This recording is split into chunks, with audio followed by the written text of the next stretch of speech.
Ladies and gentlemen, the TSA screeners at the airport and 19 other employees have tested positive. Now, these are essential workers, and if they are required to work and you see them falling down with this virus, what do you think this would do to the entire country if they returned back to work? If you want to know what happens, just look at the people that have to work right now. Every last one of them are getting sick. The U.S. Postal Service is getting sick. All right. And you have people working in grocery stores, they're getting sick. I mean, and look at Amazon.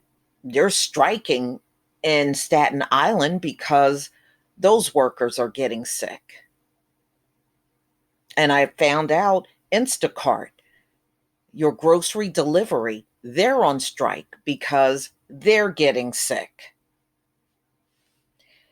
So this is USA Today, March 30th, 2020. 50 TSA screening officers and 19 more employees test positive for CV. 50 TSA screening officers and 19 additional TSA employees across the United States have tested positive for CV in the last 2 weeks, the agency announced.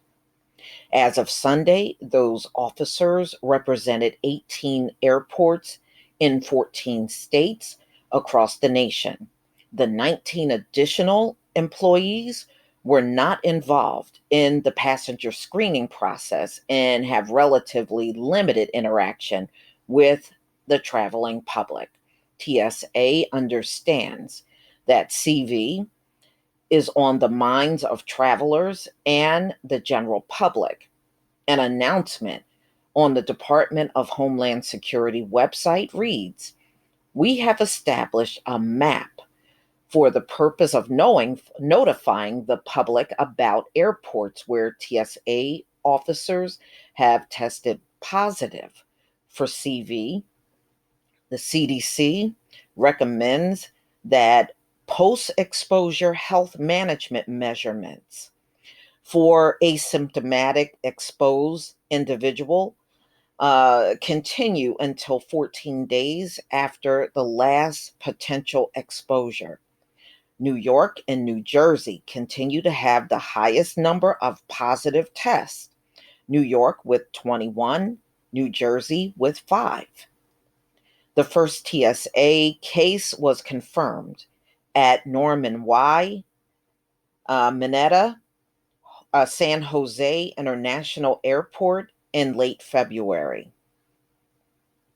All 18 airports affected in the last 2 weeks. So JFK, Newark, Liberty National, Miami National, Nashville National, Louis Armstrong, New Orleans International, Seattle Tacoma International, Orlando International, Hartsfield Jackson, Atlanta International, Dallas Fort Worth International, LaGuardia, Long Island MacArthur, Indianapolis International, Salt Lake City International, Montrose Regional, Louisville International, Detroit Metro Wayne County, Boise Air Terminal, and Walla Walla Regional. So those are all of the airports that have reported cases.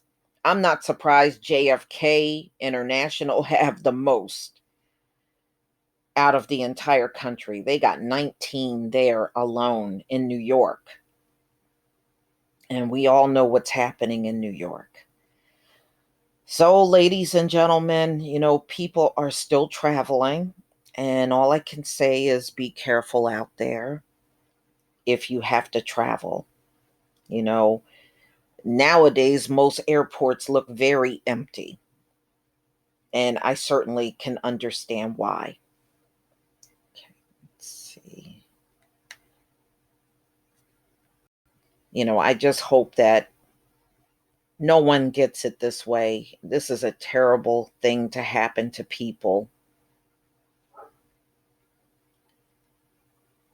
All right. There was Fact. Home renovations are pricey. a video here. I'm just going to see if it will play. Okay. It's one of those videos with text on the screen. It's not really anybody talking.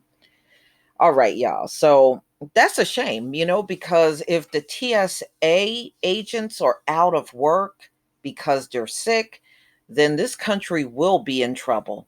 People will literally not be able to travel via the airport.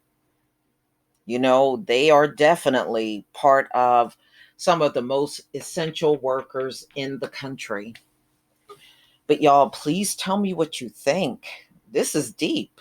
When you see how many people are falling to this virus, please leave your comment and subscribe. Don't forget to hit on the notification bell, and I'll see you on the next video. Peace, family.